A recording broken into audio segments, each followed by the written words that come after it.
Welcome back to another show of Spring Showcase, the LFA show here on the Shady Sports Network. I'm Michael Washington. He's in the Villalpando.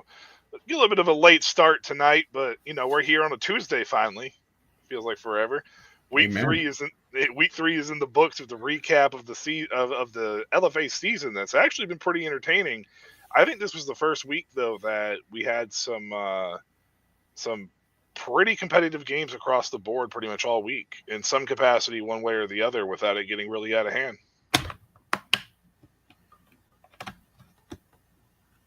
Can you hear me, Daniel?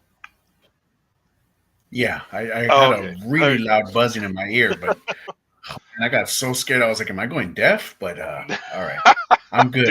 I can hear you.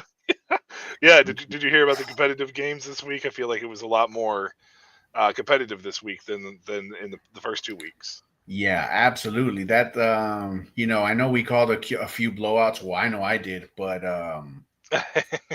yeah, it was a lot more competitive, especially seeing that Caudillo's game.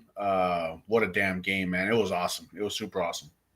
Well, we'll get to that one in a minute, but let's start with the first one: the Mexicas and the Archangels. This game, I don't remember what the score was. I think that I predicted it to be a little bit closer. I'm not sure, maybe a little bit closer than you, but I think we were very similar actually in this one across the board. But this game actually ended up being really entertaining, and it was very nice to see the Archangels actually open things up on the offensive side of Definitely. the ball. They did a really good job. I thought they were actually pretty creative in the past game than the first 2 weeks as well. This game ended up being 22-19. The Mexicas I think moved to 3-0, but if you're the Archangels, you have to be happy with what you saw this week.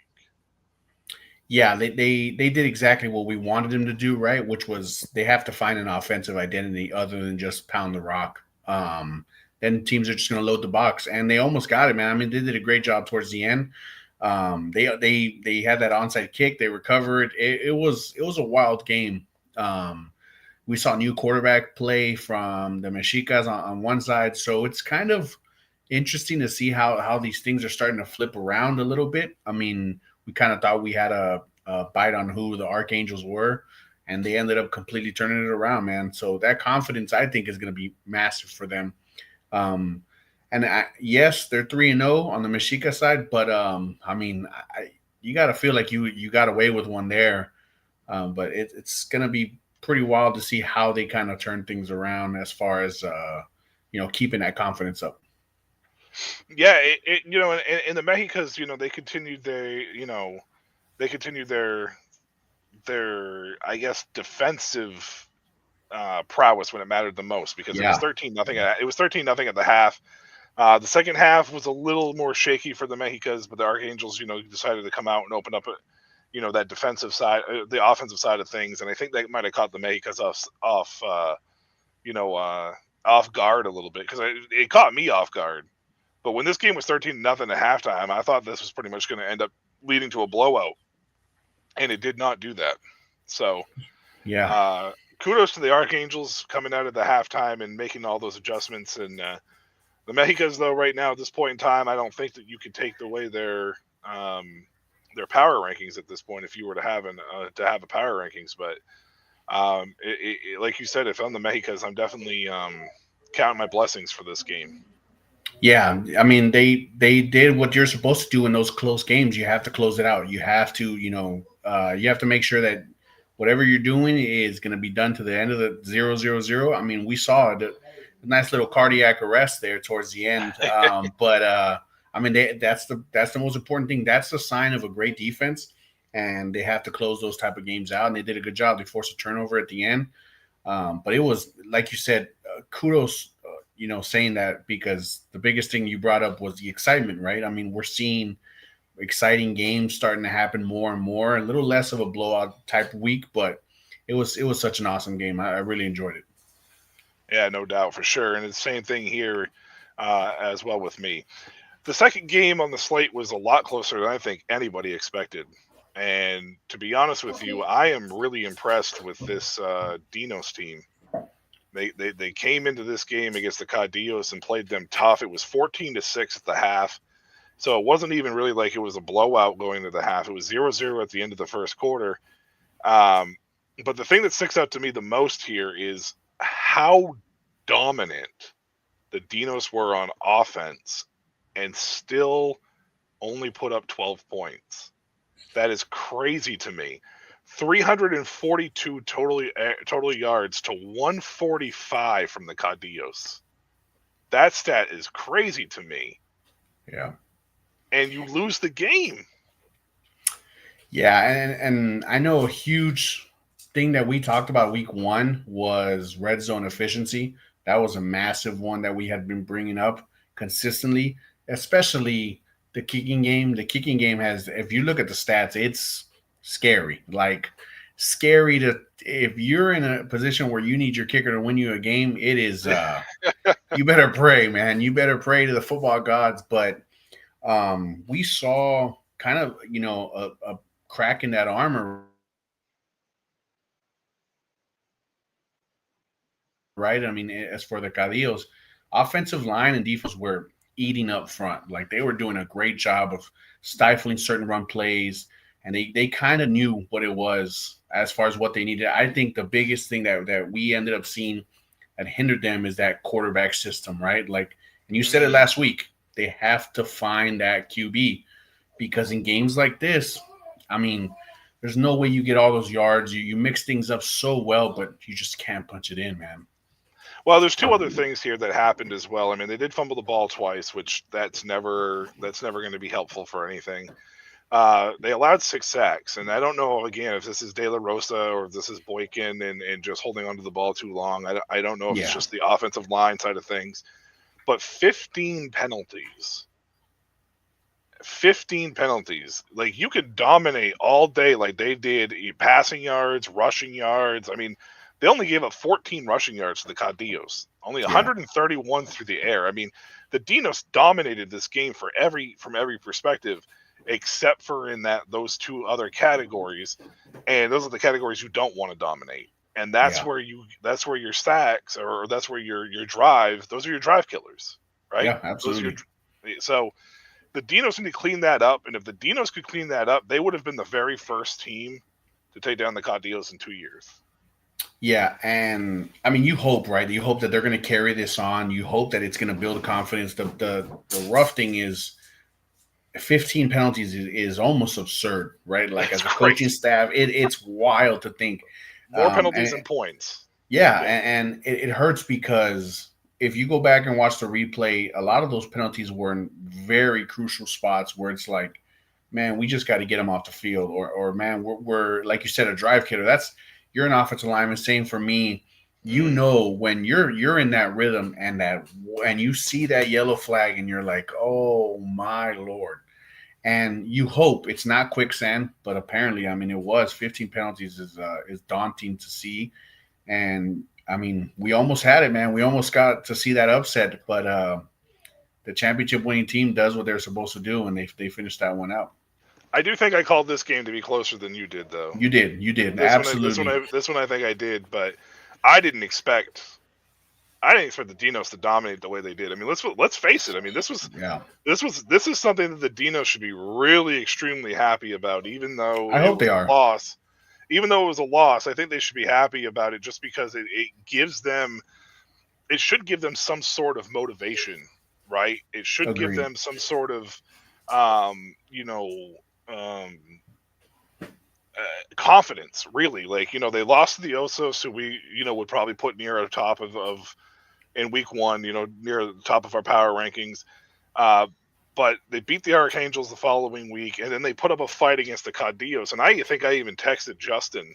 I was talking to him throughout the course of the game, and I was like, the Dinos came to play, Yeah. and they didn't mess around. I felt like I thought they really, really put on a strong performance, and I'm not a Dinos fan by any by any stretch of imaginations, but I can tell you right now that I feel like this team is could be dangerous as we get into the flow of things, because now they got the Osos and the Caudillos out of the way.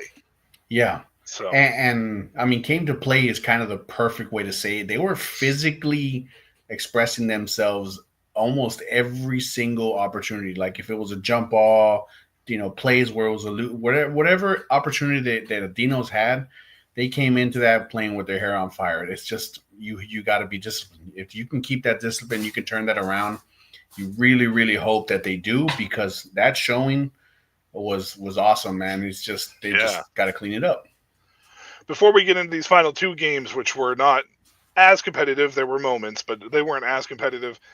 We have some very exciting news coming up here. Daniel is going to be very busy this week as he has ventured out onto his own into the world that I normally do for the most part for the network. But it's all love here. And Daniel, what do you got on the slate this week coming up, my man?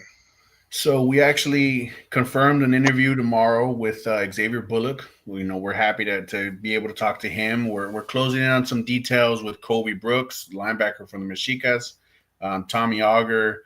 We're hopefully getting them, and Malik. I know Malik Harrison was one of them that we wanted to get, but we're continuing to try to get. Our goal is to try to get every import that's been playing. I want to get them on, man, even if it's quick 30 minutes. Obviously, it's a little tough. It's during the season. I mean, you can imagine what their schedule's like. But that's why I have a great co-host in Mike. I'm gonna need him to take some of these for me, brother. Hey, you set him up. You let me know where I'll be. I'll be there. Please, Like I can that's do the this best all thing I day, ever heard bro. right there. Bro, Yeah, come on, that's what I love. You already That's what know I this. love, I mean, man. you came to me with the 7-man, so I got this, or 8-man. I got Yeah. this all day for you. So Yeah, no, believe me, man. I would get my boy Chris, man, but Chris is trying to get in and out, man. He doesn't like to get paid by the hour. I'm that's trying not to me, get. man. I do this. I do this. I keep it good, man. You know I I got this. So. appreciate it. I appreciate it so much, Yeah, man. And absolutely. we're getting them in, and we're starting to get these guys coming in. It's awesome, man. Some of them have mentioned the show, and they've mentioned how much you guys have supported them. I know I'm a little newer to the crew, but I'm excited. I'm excited to get some interviews with them. You're newer to the crew, but this show is this is your baby. We both were the first year. Yes, You're sir. my Yes, host. sir. Last year was the first year, so this is just as much as your show as mine. So Appreciate yeah. it. Okay, so going into the third game of the evening, the Osos, who right now, man, to be honest with you, they got to be creeping closer to that number one in the power rankings. Absolutely. Had another. I mean, I know it was the Raptors who clearly are not off to the start that they wanted to last year. This game was closer, I think, in the first quarter, and then I think after that, or the first half, it might even been, to be honest with you. Yeah, now the first quarter. It was 9-7 coming out of the first quarter, and I thought the Raptors might do something, but then the Osos just kind of opened it up after that point. Yep. 35-15, a 20-point victory. What can you really say about this Osos team, man? Like so far, and I know it's a unique situation for them because they returned a lot of the same players that they had last year, which is rare in a league like this where it's a year-to-year base, right? I mean, that's pretty much what we talked about numerous times before. But they've been able to keep, Tommy Auger, the tight end over there, who hopefully we'll have an interview on this week coming up. Shelton Epler, who always in the MVP talk, and then went over to Vienna last year in the ELF and had a good showing over there. So what can we really say about this Osos team? I mean, their big test obviously is going to be the Caudillos, but is there anybody else that you think that might, potentially be I don't know, a competition for them possibly? Yeah. I mean, obviously, football's played on the field, right? I mean, and a lot, we talk about it a lot, right? Games are played on paper. You don't want to ever think about that, but I mean, the chemistry that they've shown because of all those returning imports that are coming back, and I can just imagine majority of their roster. I really would like to compare that to last year's. New ownership, new uniforms, new equipment. I can just imagine how much the morale over there is playing into a key factor, and you're seeing it right there. Obviously the rough game from the Cadillos allowed Shelton Epler to get those statistical advantages over Harry Robideau, and I mean he's just consistently in that MVP talk for a reason, and it's because of the chemistry he has with those players, man, and his teammates. So that's the awesome thing. And as far as who I see, the Mexica is going to be a crazy game to see because of how good their defense is. But I think you and I are pumped to see the same game we were pumped to see last year, man. And that Cadillos Osos matchup, well, Monterrey matchup, yeah. Yeah, and obviously it's still, even though it's a short season, it's a long season at the same time because Of course. it's week 3. There's only 8 games, but that 5-week stretch, anything can happen over the course of the next 5 weeks. I do want to mention, we're going to touch base on this here. This is something that we didn't talk about yet, but I was thinking about it on my way here, even though I was a little bit late. So I want to mention this in a minute, but we are starting to see some of these teams hit their stride. So yeah, week 3 seems to be a good point for the LFA. Still some grumblings coming out of Gallos Negros, but everybody showed up for this game. They played against Reyes. We talked about it was a must-win for both teams. Both teams did not want to start out 0-3. Fireworks, basically, pretty early. Gallos Negros went up really early in the first quarter, and then the Reyes, bounced back in the second quarter made it 14-12 at the half. Gallos Negros just had a better second half overall. They seem to have adjusted, but again, this is another situation where Reyes kind of outgained them more than the Gallos Negros did, and it just turnovers killed this team for Reyes. 4 interceptions, and I know Shannon Patrick just got there, but it's not that he's unfamiliar with this league. So is that a lack of just continuity because he just got there, even though he isn't new to the league? Yeah, I mean, I would say that's always going to play a factor, right? I mean, I'll tell you what, from watching that game, knowing that I was going to interview Xavier later on, I know, obviously, the Gallos Negros has been your team, and that's kind of always, that's going to be my second team, man. So I love watching them play.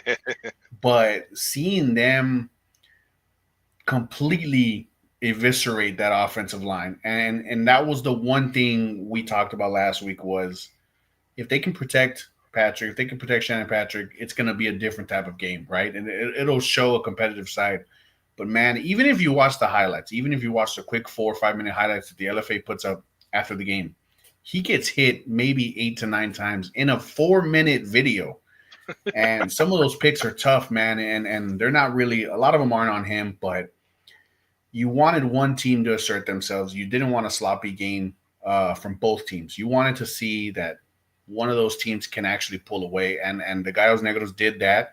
They did turn over the ball late. I know they had some backups in, kind of assuming that the game was over. They ended up fumbling, and that was a rough one. But it was rough to see the offense kind of trying to establish themselves with a new quarterback when they can't even protect them, and that was a disheartening thing to see, especially from a veteran. You got to take care of your man. You got to take care of the franchise back there. Well, I mean, speaking alone on this Gallos Negros team, I mean, we talked about how Xavier Bullock is, how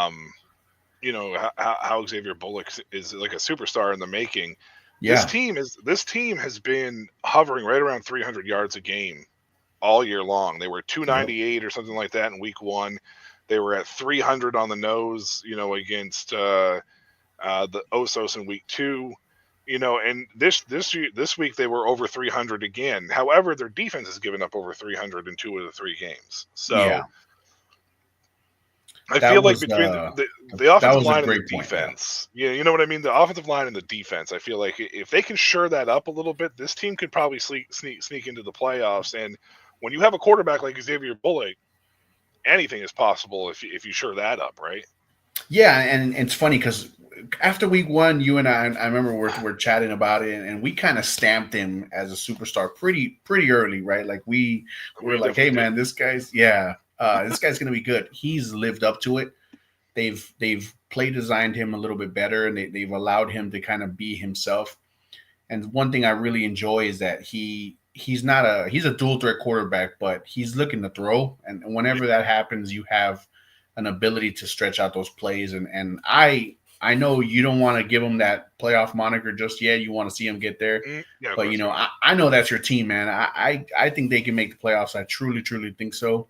Hopefully that they build off this, man. So I really would like to see that. Shout out to the Far Phantoms for being in the house. Elijah Reyna, thank you for joining us. Yes, sir. Washington, 11's down there Washington, somewhere. Washington supporting Daniel. I appreciate that.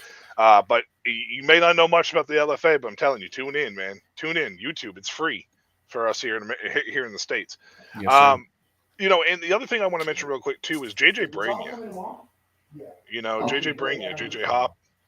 That dude is the most underrated wide receiver, I think, in the LFA for the last 2 years that we've been covering this. We haven't given him the love that I feel like he deserves over here, and I don't think the league. I mean, the league does a pretty good job of social media, but it really feels like when it comes to the top wide receivers, he's barely ever spoken about, and this dude's legit. He's had a couple different quarterbacks down there, and he's still producing. So, James Joseph Bailey Hop is what they have him on, but I think it's JJ Brania or Brania, I believe is also his name or something. But 22 receptions already on the year through 3 games. He's averaging 7 a game. Daniel, that's crazy. 361 yards and 4 touchdowns. He's had 39 targets. No fumbles. He has had 4 drops, so he leads the league in that, but he's also getting peppered with targets. This man is legitimately one of the best wide receivers in the league that really we need to pay a little more attention to, I feel like.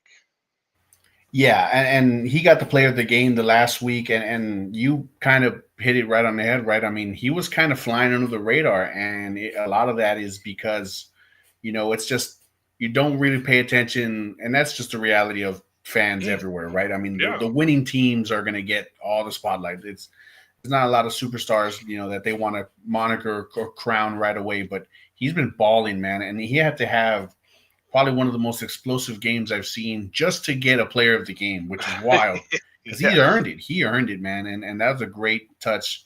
Seeing him pretty much dominate, I can just imagine how great that feels for him. Personally, I mean, we know how receivers are, right? I mean, we know. So shout out to him for doing that, man. And absolutely, I mean, he put the league on notice, and it's going to be interesting to see how that kind of gets the offensive going. Especially if we're going to see teams start doubling him. It might open up other things, so it's going to be fun. Yeah, all right. We're going to be paying attention, JJ. Trust me. We're going to give you your flowers here on the show move from here on out. Maybe we could try to hook something up and get him on too. Now that Xavier is there, maybe we could try to get something over here for that. I want to talk about this real quick because seeing this week and looking at how the ELF, because the ELF started this past weekend, and seeing how the CFL also has had preseason games that have started this week, and how the UFL season has gone. Offenses generally have a tendency to be behind defenses at the start of the season, right? It's just the way that we've always seen it, even in the NFL, because a lot of the starters sit. Do you think that a league like the LFA, even though it's only an 8-team league, would benefit from probably having a preseason game or 2 leading up to the season to maybe alleviate some of that offensive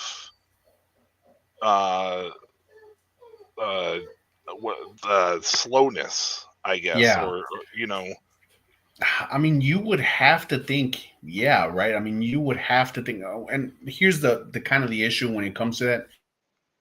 You and I and everyone in the network, we know the behind the scenes stuff in international leagues or arena leagues, indoor leagues. We understand what it is, right? The logistics, the money, the housing and stuff like that.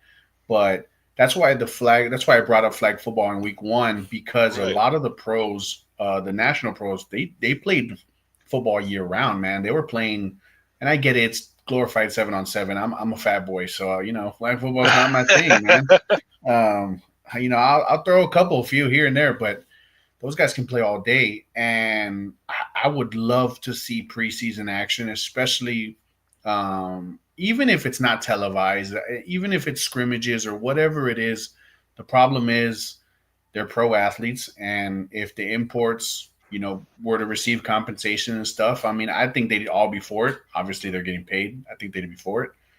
But that's the rough thing. But as far as would they benefit? Absolutely. I think any offensive scheme would benefit the more opportunity you have live reps. What I think is the O line and D line would benefit the most, especially the national players, because they need to be able to see the other side, especially the American D line or O line that they go against. So I was actually going to go this from a little bit of an opposite direction per se.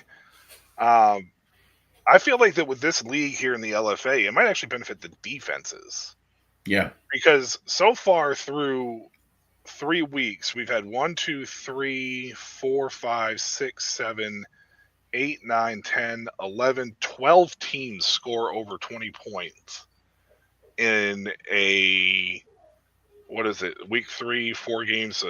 So what is that, 12 games?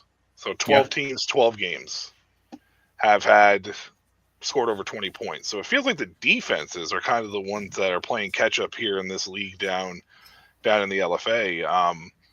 Is that because there may be less American imports on the defensive side, or like what could contribute to that? Is it too much of a focus on the offense, or? I mean, that's honestly a great point. I would assume most people are going to bring in, most organizations are going to bring in, they feel like, hey man, if we can score 100, I don't think they can score 101, and that's kind of always been the analogy a lot of times. We've seen how great a shutdown corner can change the defense. We've seen how great the best edge rusher can completely change the game. I think on a deeper aspect, yeah, absolutely. And if you watch it in a lot of the highlights and a lot of the full games, you can see a lot of very base coverages, fronts, and I would say a lot of that is definitely going to be language barrier. But Mhm. I didn't think about that. I mean, yeah, there's way less imports on the defensive side than offense. So that's a very, very good point. I didn't think about that, man. Yeah, I'm just wondering if maybe it was just one of those things where they know and they understand offense sells, tickets, and it's kind of like the NFL where it's leaning very heavily towards the offensive side instead of the defensive side. So Oh I just yeah, was curious absolutely. about you think. Well, I primarily was thinking about this because as far as the UFL is concerned, this year there was a lot of low scoring games to start off the year. They don't have a preseason either. They just jump right into their season week 1. They have like a 3-week training camp, and then boom, these games count. So Yeah, uh, I and last week they had 4 really really good games, and the offenses were coming alive in those games. And it feels like it shouldn't take, especially when you only have a 10-week season, it shouldn't take till week 7 or 8 for those games to really kind of erupt. Like I'm pretty yeah, sure the absolutely. DC game and Arlington game went for over 60. I think it was the highest scoring game of the year, but it took place in week 7. You know what I Yeah, mean? So it's like yeah.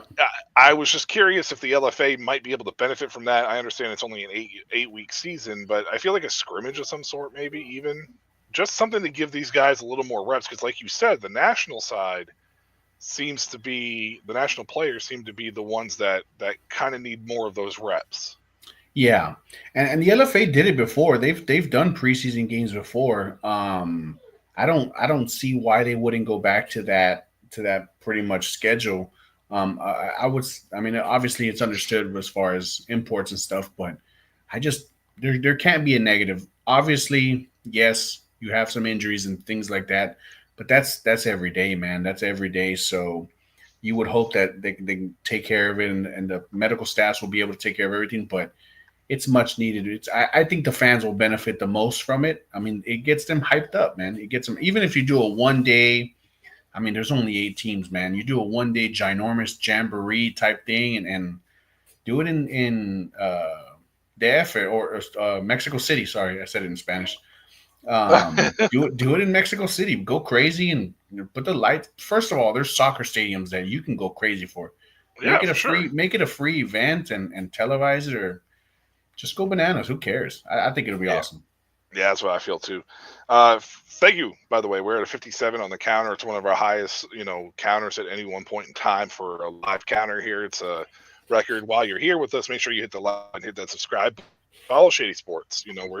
We're covering the LFA. Hopefully, we'll be able to get an ELF show in. For the European side of things, we're going to be doing CFL coming up on Sunday mornings. Moving forward.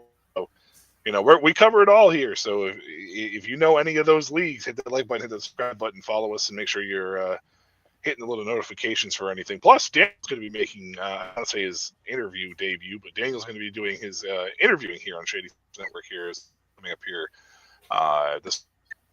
So hopefully I'll have a there for sure. All right, Daniel, here we go. It is that time. Predictions. Week 4 already, man. How at the end of this week we'll be halfway through the season already. Feels like the I LFA know. season just got here.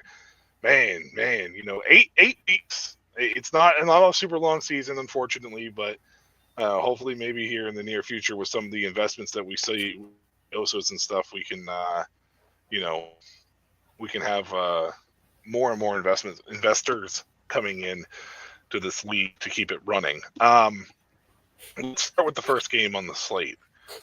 The Mexicos 3-0 taking on the Gallos Negros 1-2. Grumblings out of the Gallos Negros camp that hopefully get squared away before this game because I would hate to see something happen. Gallos Negros, one of the highest scoring teams in the league, like we discussed. They've been over 300 yards out of 2 out of the 3 games. The defense is still kind of rocky, but the Mexicas had a tough one with the Archangels last week. Is this a possible upset on your card, Daniel, or no? Man, personally, I think, you only got so many fingers to plug the holes in the dams, man. And when there's a big leak, eventually there's a big crack and eventually there's a flood. And I think right now we're seeing the Mexicas kind of getting away with little by little by little and not really closing out the game. They've won 16-8. They just won 22-19. I think the explosive firepower of who the Gallos Negros are, I think they're gonna get on the roll, man. And I think the mood is completely different over there. Hopefully those grumblings are a little different. I would hate to see a locker room divided, but I think based off that aside, I think the Gallos Negros get the dub. I think it's gonna be a low scoring game. I do, but I just think at the end of the day, the kicking game is going to be huge. A lot of missed field goals. So I'm going to go 24-20. Gallos Negros with the win. Gallos Negros. There's a first upset of the Yes, weekend. sir. This game I think is going to come down to Patino, right? Like it's going to really come down to Patino because the Mexicas. Anytime you have a national quarterback and you're rolling with a national quarterback, you're showing a lot of faith in their game, right? Like you don't feel like you need to go get an American to come in and run the show for you. And Patino's done a really solid job for this 3-0 Mexicas team. The defense is going to be on point. The question is whether or not the offense is going to be able to exploit a subpar defense to be able to keep up with the explosive offense that the Gallos Negros has with Xavier Bullock. JJ Hop, Bullock, Billy Reagans, all 3 of them could have really huge games if the Mexicas are not able to sustain drives on offense. That's going to come down to the key point to win this game for the Mexicas. I am with you. I don't think it's going to be well. I mean, you had both teams over 20. I think this game's going to be a little higher scoring, and I think the Gallos Negros just have more firepower than the Mexicas do on the offensive side of the ball. So I think this is going to be the Gallos Negros at also with the upset 31-26. And it would probably come down to some missed field goals too.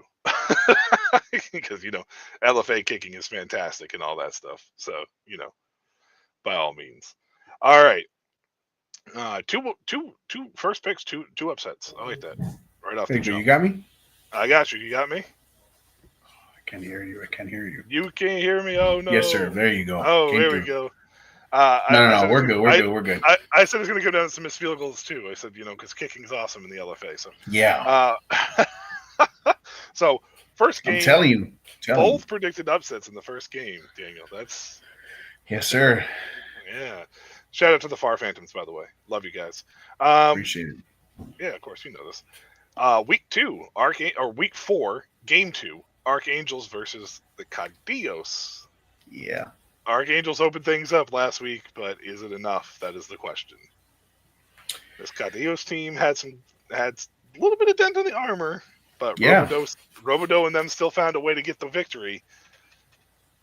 Was it a wake up call for the Cadillos and the Archangels just happened to be in their wrath? Yeah, I mean, I think you said it best. I think it was 2 shows ago. Until something happens, until we see them lose, we can't pick against them, right? Like that's just, it's got to be that. And a huge part of it is going to be their defense plays lights out. They clearly held it down. Despite the turnovers and from the Dinos last week and stuff like that. But I just think I don't see this team being coached any way other than we're going to turn it around. We're gonna buckle up. We're gonna kick some ass, and we're just gonna fix what we did wrong. I think that's a championship organization over there. I'm gonna give the Archangels a benefit of the doubt. I'm gonna go 30. I'm gonna go 26-8. Cadillos with the win. I'm gonna give them the benefit of the doubt. Here's 8 points. Yeah. I'm sorry, brother. I'm sorry. That defense. I think that defense is gonna play. Their offense plays because it is changing a little. I just don't think the Cadillos defense is a type of defense that you can mix certain things around. They're so disciplined. They're disciplined. You are most certainly not going to have to apologize to me because, unfortunately for my man Josh Mack, who I love by the way, Denzel Strong, and their quarterback Rosado, who, by the way, all 3 of them are inside like the top 7 in rushing. Yeah, I saw that in the LFA. Unfortunately for them, I just don't think it's creative enough on offense yet. I don't think it's open enough on offense yet. This Cadillos defense legitimately is just so friggin' legit, and they're going to be angry. I mean, yes, the defense had a great game. The offense did not last week. I think this offense is going to be pissed off, plain and simple. Yeah. I think Robodo might have the best game of any quarterback this week, and this game is going to be, unfortunately, 34-6. I say unfortunately because I hate blowouts, but yeah, I don't see the Archangels defense being able to contain this offense. I just don't think they're there yet, unfortunately. Yeah, agreed. All right. Dinos, very impressive last week, taking on the utterly disappointing season 0-3 of the Raptors with Johan Guerrero. Raptors turning around here, or is this unfortunate? Yeah, I think they're starting to get in. The Dinos are starting to get into that 2 quarterback system, and I think against teams like the Osos, like the Caudillos, maybe the Mexicas, that's going to be a rough thing to do. But against teams like the Raptors and maybe the Reyes, you're going to see that it's going to be a little bit too much for that defense. I don't know what Johan Guerrero needs to do to get some help. I really don't know, man. First of all, great uniforms, great mascot, great everything. It's just he's doing it all by himself over there. I can't imagine how much that his training room visits are going right now, but I just don't see him having any help. I don't see anyone emerging coming out, and I think the Dinos are going to live up to what they did last week, and I think they'll be okay with that. I think it's going to be 22. I'll go 22-10. You know what? I don't give them a field goal. All right, I'll take that back. I'll go 22-12 on a late touchdown by the Raptors, but it'll be a lot uglier than what the score says. But 22-12 with the Dinos winning. 9-0. 9-0. Mm-hmm. That is History. the record of the 3 teams combined that the Raptors have played in the first 3 weeks. Yeah. 9-0. A That gauntlet. that is, you got every tough ass game out of the way. This is the week they turn it around. I love the Dinos. Oh. I love what they did against the Cadillos. However, until they can settle on a quarterback between De La Rosa and Boykin, I Yeah. don't trust the system. This isn't like the NCAA where you can get away with it as much. I mean, Yeah. like you said, I think you can get away with it a little bit better against a team like the Raptors, but I don't think this Raptors defense is as rough as it has appeared through the first 3 weeks. I mean, they did hold the Mexicans to 16 in the first week. They only Yeah. scored 8, though, offensively. They scored 15 against the Osos, and they scored 9 against the Cadillos. So, I mean, they haven't really shown a ton on the offensive side. This could be a very low-scoring knockout, drag-out through the mud type of game. And last year, Guerrero showed his grit and grime for that. I just don't know if the Dinos have that. So I'm going upset number 2 this week. And maybe we can clip this and make this a short, so that way we can remember this. But I'm taking the Raptors in this game, and I think that they hit the 20 mark for the first time. But I think it's going to be like right at 20. Yeah. So I'm going to say 20-16 over the Dinos. There you go. 20 to I like 16 that. over the Dinos. I like that. That's a good one. I like that. Yeah. I think it's a turnaround. I hope it's a turnaround, because then I'll just look like I just put my foot in my mouth, So the last game on the slate, this game, it's a Monday night game, which I think is fantastic because we'll have Monday night Absolutely. football. I don't like the matchup, though. Unfortunately, it's the the Osos at home as they take on the Reyes Jalisco. I like the Osos team. I just don't think the Jalisco's team is quite there yet. Though, Shannon Patrick, clear up the interceptions and hopefully maybe get another week with these guys. Who knows? I mean, anything's possible. So who knows, right? Yeah. Yeah. Anything is possible is definitely the greatest term to use right now for this team. I think if that defensive line that they played last week was rough, I think they're going to see a whole nother notion. Shannon didn't look mobile. He didn't look comfortable in that pocket. He looked a little sore, jet lagged maybe. I think the Osos are going to go after him, man. I think they're going to go get him. I think it's going to be a very, very different thing. And look, kind of side note, Monterrey and Jalisco, the cities, they kind of have always had this little rivalry. So it's going to be interesting to see how the fans are going to be, man. It's going to be kind of rowdy, especially for Monday night. I would love to see how it gets. It is the summer. Everyone's out of school, colleges and everybody. So I got the Osos winning big. And I'm going to go 38-12. So Shannon Patrick, this is my 3rd year watching the LFA. This is the 2nd year I've been doing the show covering the LFA. You started the show with me. We had Matty Ice was the quarterback at the start of the year last year before one of their 8 quarterbacks with the last name Reyes took over for them. So this team is now getting into the Shannon Patrick era again. 2 years ago, when I first started watching this, Shannon Patrick had the Kings or the Reyes playing at a high level. Yeah. Like Jalisco was at a high level. Third upset this weekend with Jalisco beating the Osos. Ooh. In a different alternative timeline. The Osos is I had you there for a minute there. I was about to clip it. I was about to clip it, chat. Gonna clip that. I mean, you can still clip it. I'm sure we'll get some viewers laughing at that. Osos dominate this game. Shannon Patrick definitely has this offense probably playing a little bit better. I just don't know if the overall team is there quite yet. It's hard coming in mid-season, especially when you only have 8 games, and he has now 6 games to try to help turn this franchise around.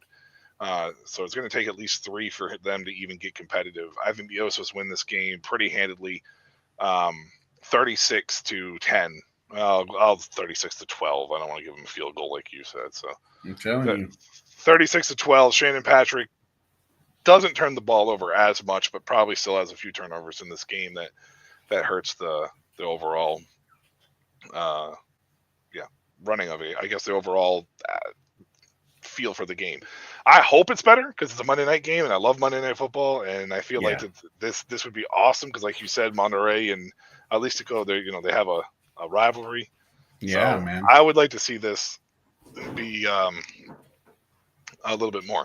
Shout out to the 64 people who have been watching us and sticking with us through this episode. It's the week 3 recap, week 4 predictions, big interview news with Daniel, and now, if you got something, Daniel's favorite subject, my favorite segment, and your favorite segment that you just don't know about yet.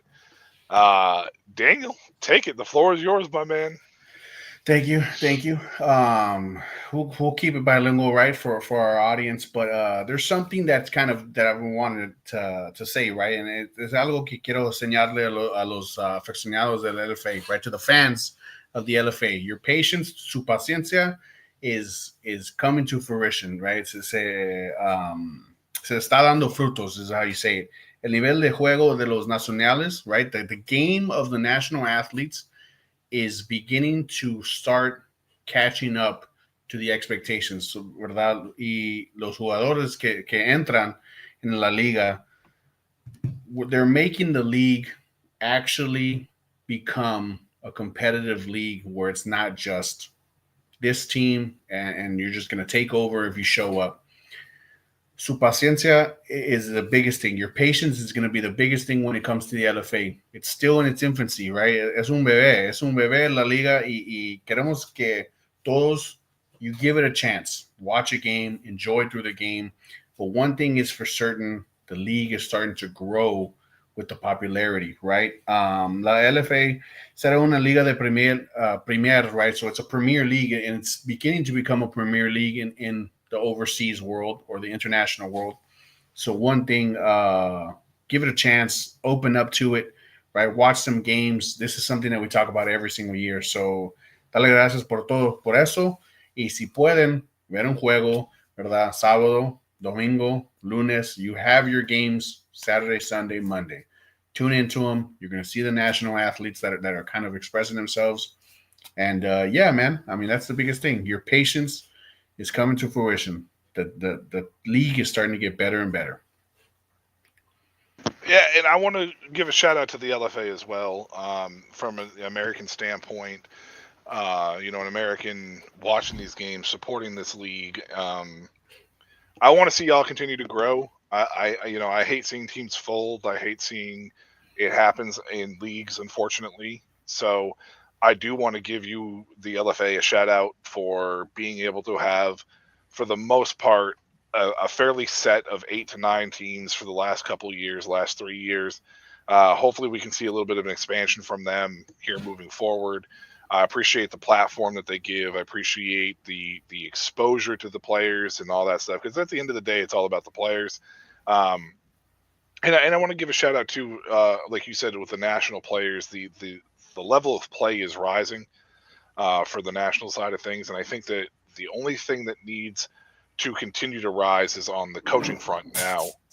Moving forward, I think once the coaching gets set with that, and maybe we see some more investors, some more NFL like type ex-NFL players maybe try to get in here. Hopefully, fingers crossed that they get some good investors into some of these teams, and there's a little more stability on that front. But shout out to the LFA for making sure that we have this and making sure that we have something to tune into, during the spring, because I love international football and I think it's fantastic. So, and a shout out to the national quarterbacks that continue to improve every year as well. So, from an American standpoint, anyways, not that my opinion necessarily is relevant, but hey. It is what it is. Always, man. It's always real. Trust me. You have no idea how much the players over there talk about their sueños, right? Their dreams of being a pro athlete and seeing coverage Yeah. anywhere. That's the coolest thing. That's all they talk about, man. That's all they talk about is that there's actually people that televise. By the way, they just struck a deal with Fox Sports. So from what I hear, they are going to have closed captions on the games going forward. I believe it starts this week, but I'll Oh, keep hell yeah. updated with you. Yeah. Nice. Hell yeah. That's what I like hearing. That will make things a lot better, a lot easier for me more than anything, for sure. Uh, I understand when they say fumble, what a fumble is, and I understand when they say interception. I know what an Yeah. interception is, but and Yeah. some of the other things in between. I just want to learn about the players, and primarily I want to learn about the national players. More than Absolutely. anything, by all means. I do want to give a quick shout out here. It's a little bit off subject from the LFA, but the ELF season started this past weekend, Yes, sir. and Summer Showcase is one of my all time. It's my baby. It was the first show that I did as far as like covering international leagues. And Randy Schrader, who was fortunate enough to be able to join me last year, was not able to return this year because he had a huge announcement last year where he became a co-owner of an expansion team over in the ELF for the Nordic Storm. I want to give a shout out to Randy right now, and I want to give a shout out to the Nordic Storm of the ELF for winning their debut in pretty nice fashion. They did lose Glenn Tunga. Unfortunately, he got hurt, but we don't know how severe it is. They still ended up winning. So very, very impressive week one for them. So shout out to them. Also, shout out to you LFA fans. If you're looking for more football, the ELF, they're pretty nice over there. You get days and set up, and you can, Dazen or whatever. You can catch all those games over there as well with the ELF Game Pass. Just a little over $100 at American money. If you can't swing it, that's fine. I understand that too. But follow them on social media either way, and you can catch the highlights and some condensed games that they show as well. So Daniel, LFA week 4 coming up. The season's just getting started, and then at the same time, ending at the same time. Yeah, man. That's I what it know feels it's like. coming. It feels like it. Yes, Hopefully, sir. I would like to see at least 2 more teams here by. I'll say 2027. I would like to see it for 2026, but we'll say 2027. I'd like to see 2 more teams. What do you Yeah. think? You think it's Yeah. doable? I think it's Man, doable. I think it's absolutely doable. I really hope it is. There's so many teams that, we've loved their mascots and we've loved what they brought. I think it's just they just got to find the right market, man. They got to find that right market. I have I don't know. I got some loose change laying around here. I could probably throw down for a small minor stake into like a Guadalajara Avengers. Let's get them. Let's get Yeah. that going. Ooh, hey, You like that? You man, like that, don't now you? we're You talking. like that Now we're Guadalajara talking right Avengers? there. Yeah. See what I'm Why saying? not? I love I that can see. city, by the way. That's awesome.